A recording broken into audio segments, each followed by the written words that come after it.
Hey there, y'all. My name is Fairlight. Welcome to Airy Fairy Tarot. So I was watching an Aaron Doughty video the other day, and he said, associate pleasure with taking action. And that kind of got my wheels spinning, so I wanted to make a video. Often when I'm channeling for other people, the message likes to come through about the importance of receiving. And so I just felt like, wow, there's this whole mentality shift that we can make where we get out of this paradigm of give and take and we move into receive, activate, receive, take action. And so the way it likes to come through is that we've all kind of been mind fucked into this belief that there's the givers and there's the takers. And we're lazy if we don't aspire to be takers. But then when we go to be takers, then we have to feel guilty and be ashamed of ourselves because we're not worthy and we have to prove ourselves. We have to prove our worth. And how do we prove ourselves? By giving.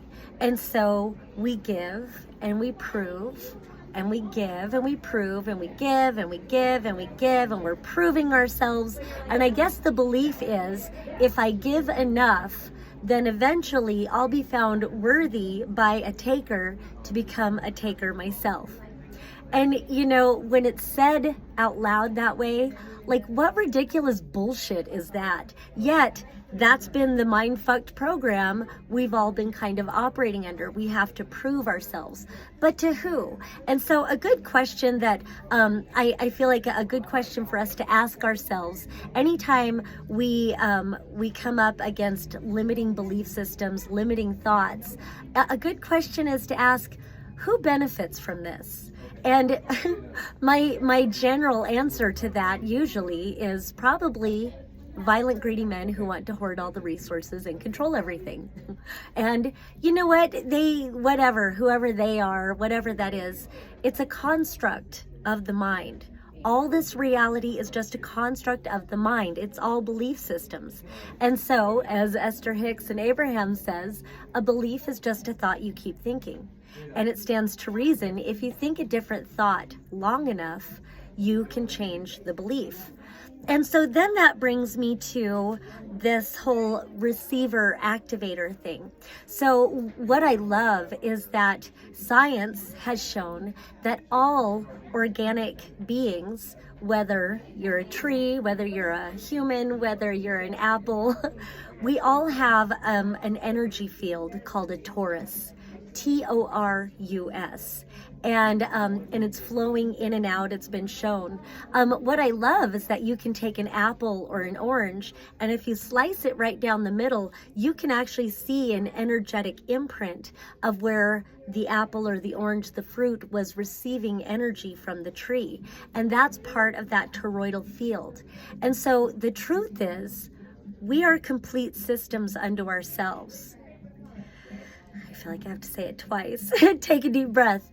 We are complete systems unto ourselves. And so getting out of that give-take mindset and replacing it with receive, activate, receive and take action. And how many of us really are focused on receiving? And you know, there are people who are focused on that, but maybe they're more in a take mentality. And so there is something passive about it.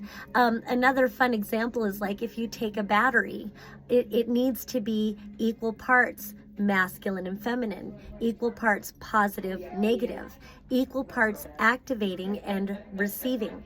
The interesting thing is that the feminine is always the receiving energy and the masculine is always the activating energy. That's just naturally how it flows. And so when you're in your feminine energy, and we all have masculine, we all have feminine, we all are complete systems unto ourselves. And so it is more of a passive receiving sort of thing. And the more I practice this, the more I'm seeing it to be true. I found that I can be stressed out and work day after day, hour after hour, and be so stressed out and make very little money. Or I can take a day off and eat some mushrooms or something and go hike 5 or 10 miles And then the rest of the week, it just flows easily. Life can flow easily. Opportunities flow easily. You know, whether it's music, whether it's friendships, whether it's whatever it is that I am calling for, it's so much easier to receive in that passiveness. And then I love putting in this associate pleasure with taking action.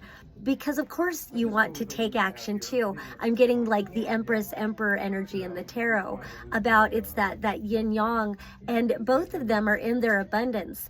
And the Emperor takes action when he's inspired to do so. And so associating taking inspired action with pleasure, it just sounds delightful. It's like, I remember watching another guy speak, I don't remember his name, but he was like, changing the mindset from I have to I get to.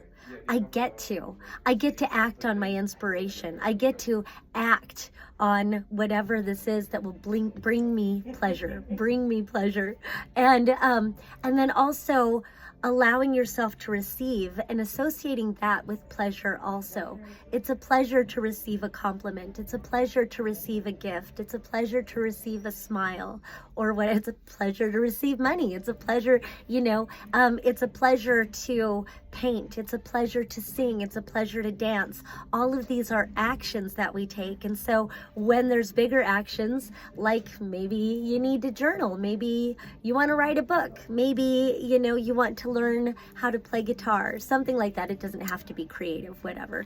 But it is taking that inspired action and loving yourself as you do it, and getting out of your mind. Now I've got Louise Hay coming into my head, because we can become so self-critical and worry so much about the judgment of others, but you're not really accepting yourself as a creative being when you are looking in the mirror and you're just looking to make sure you see what others will approve of. It's more about looking in that mirror and saying, I've got you, I love you, and I'm excited to see what it is that you do, and giving yourself permission to really go for it, to really embrace that thing, whether it's painting or whatever it is. Be afraid and do it anyway. It's whatever, so doing whatever it calls. Oh, Louise Hay, I was thinking of Louise Hay.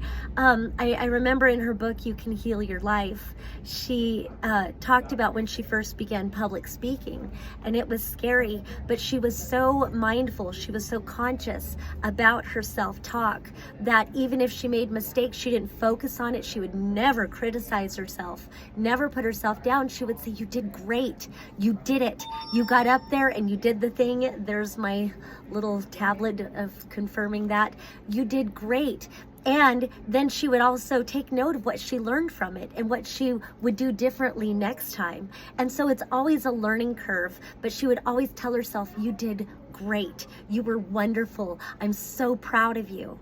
And so changing that dialogue in your head, changing that self-talk, and really aligning to loving that person you see in the mirror.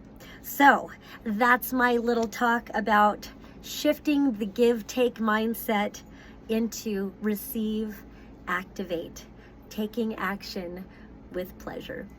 All right, once again, my name is Fairlight. I do palm, tarot, and astrology readings. So if you would like a reading from me, I will make sure that link is in the show notes if you want to book online, or if you happen to be in the downtown Asheville, North Carolina area, come on into Instant Karma. It's a one-stop hippie shop. There's all kinds of cool tapestries, candles, crystals, clothes, all kinds of cute stuff. So come on in or hit me up either way.